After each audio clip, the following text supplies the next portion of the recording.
Hello again, everyone, and welcome back to the trucking journey. There is a saying, if you looking, it ain't cooking.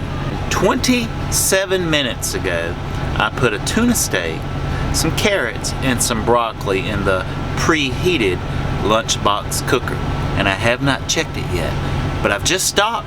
I'm taking my 30-minute break, and it's time to look. All right.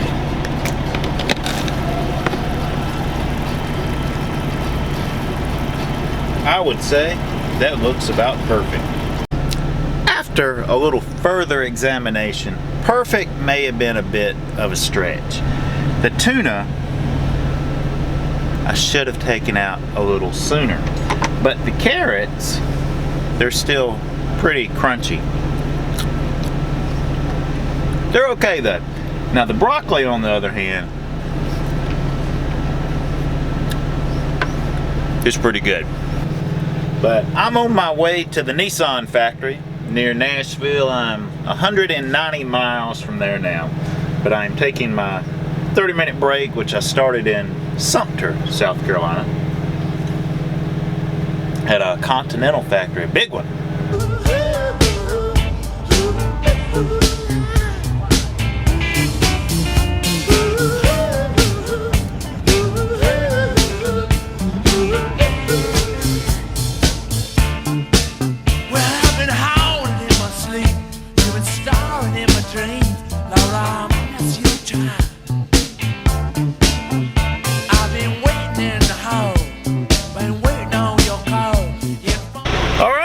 Here I am at the Nissan plant.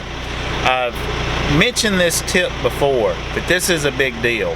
You don't want to go to the shipping office when you first get here, because they'll ask, where'd you drop your trailer? And you'll be like, I hadn't yet. Well, go drop it and then come back and tell us where you put it, is what they'll say. So drop your trailer when you get here, and then like I'm in L02, just write that on your bills. You go check in, they sign it, you get it empty, and you get on out. It's a much smoother way to do it.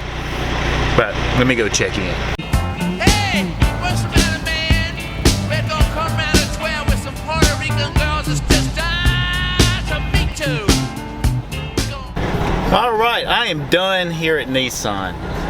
But maybe somebody can answer this question for me. This is something I've always wondered. Not that I'm trying to get out of exercise, but you know how guards always ask if you're empty and tell you to pull up so they can check, and then they just stand there. I'm thinking, oh God, is the guard gonna open a freaking trailer door for once? And then they just stand there and look at you, and then you know you're looking at them through your mirror, and then they motion, and you know you get out, walk 53 foot. Open the door so they can peek inside, and then you shut it and you walk 53 foot back and get in the truck. Why can't a guard open a door if they're wanting to peek inside to verify it's empty? I know it's empty already because I've already looked once. Can anybody explain that to me? Why can't a guard open a door? And he thought about his life, the many years of life. Not thinking about death. The man said, soul, thou hast, the Hebrew writer said in Hebrews chapter 9 and verse 27, it is appointed that the man once died, and with the judgment. Are you ready for death? All right, it is a new day, a Sunday, Mother's Day. So happy Mother's Day to my mom and all the mothers out there. But I am in Waverly, Tennessee, and this is a weird spot. Like, cell phones don't work here. And only one radio station with a preacher on it is the only radio stations that pick up here. I'm not sure what the deal is. This was about 30 miles off of the interstate. But I'm here at Hood Container, and I am waiting on the guard to motion me over to the scale. I'm feeling really good today, which I guess I'm 5 days into my oxygen therapy. I did 8 drops this morning, but also something I started doing, I don't know, about 2 days ago, I guess, is before I eat, I have some organic apple cider vinegar with Mother's. The most common brand is Bragg's, but I got this at Ingles. But this is like Vermont Village. But I think they're basically the same thing. Raw, unfiltered, organic apple cider vinegar with Mother's. What I've been doing is taking a couple of tablespoons and a few ounces of water. Usually when my water bottle gets down, you know, kind of low, I'll dump a little vinegar in it. But it's an appetite suppressant. It helps with digestion, and it's supposed to be a lot of other good things. But there's plenty of information on the internet if that's something you want to research. But people have been doing it for centuries. My opinion, when it comes to optimal health, there is no magic pill. There is no, just do this and you're good to go. It's a combination of things, but at the top of those lists is diet and exercise. Also, I think breathing is a big deal. And that sounds like a no-brainer, right? But most people don't breathe right. They breathe in their mouth.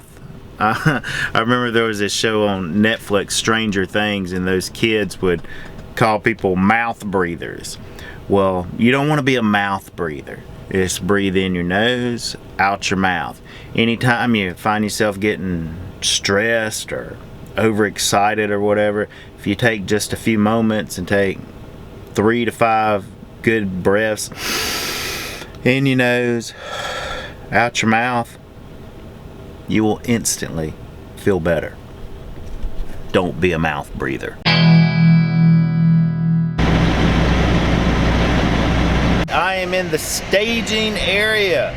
So as soon as the next truck pulls away from the dock, I can then get out and open my doors. I don't know why I can't go ahead and open my doors now. And then back up, and they will load me with max capacity of this cardboard, and I will get out and give this little piece of paper to the forklift guy, and then I'll get loaded, and then I can get on my way to Atlanta and get back to where I can pick up radio stations and have cell phone coverage. Alright people, I got my hard hat on, backed up to the dock. Now time to go give this to the forklift guy and get loaded.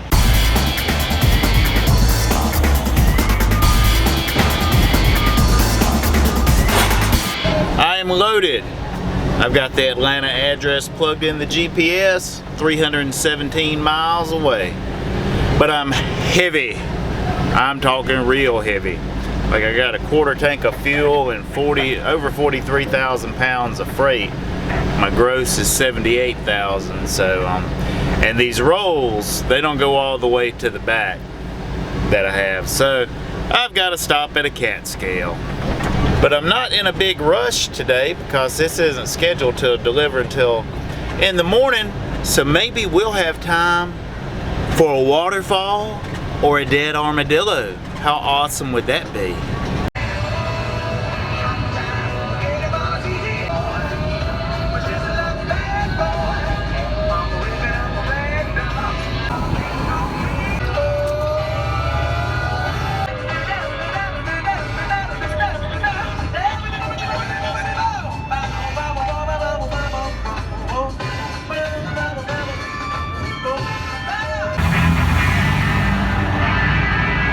Okay, I've weighed myself and my drives are 34,360 pounds, which 34,000 pounds is normally the max, but I've got an APU and a little piece of paper that allows me, I believe, 400 extra pounds. But I don't have a lot of fuel and I've got to get some, so I've got to slide and weigh again. And diesel fuel weighs about 7 pounds per gallon, and I could probably fit 150 gallons in. So I need to slide at least 5 holes, which it is in the 15th hole now. All right, that's gonna be about the 8th hole, so I should be able to fill up and that should be fine. But we'll check it after we fuel just to be safe.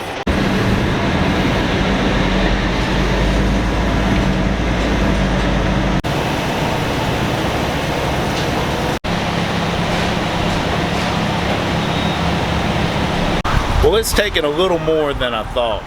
The smarter thing to have done was to fuel up before I went to get loaded. You know, anytime you go to one of those places that weigh you empty and then they put as much as they can on the trailer, you're gonna be heavy and you could possibly be overweight after fueling up.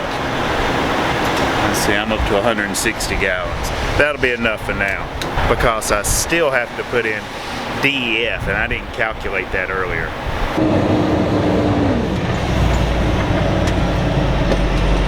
And I am good. It's 34,280 on the drives, but I'm allowed a little extra for having an APU, and 3360. We're good to roll, people. Hey, let's go mess some fool around, you know, like we used to.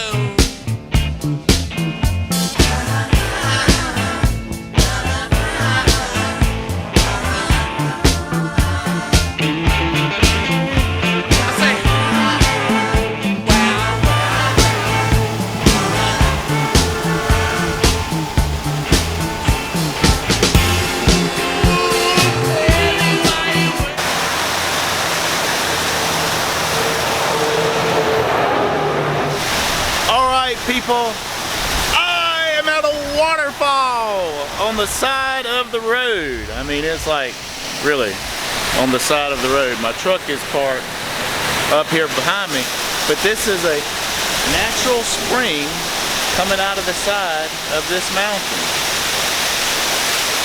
And it's awesome. And it looks like there's a cave up there. Part of me wants to go check it out. But there's this like slimy green stuff here, which looks like it is slicker than owl shit. I know I will bust my ass about halfway up and come tumbling down.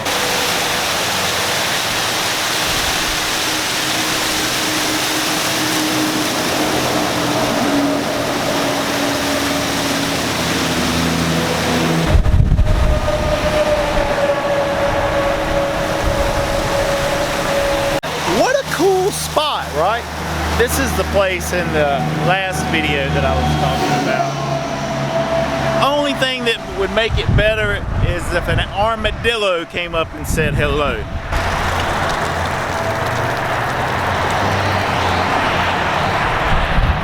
I'm gonna go ahead and wrap up this episode, guys.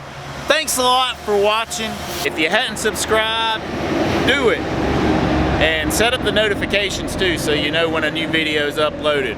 But until next time, be safe out there and keep on trucking.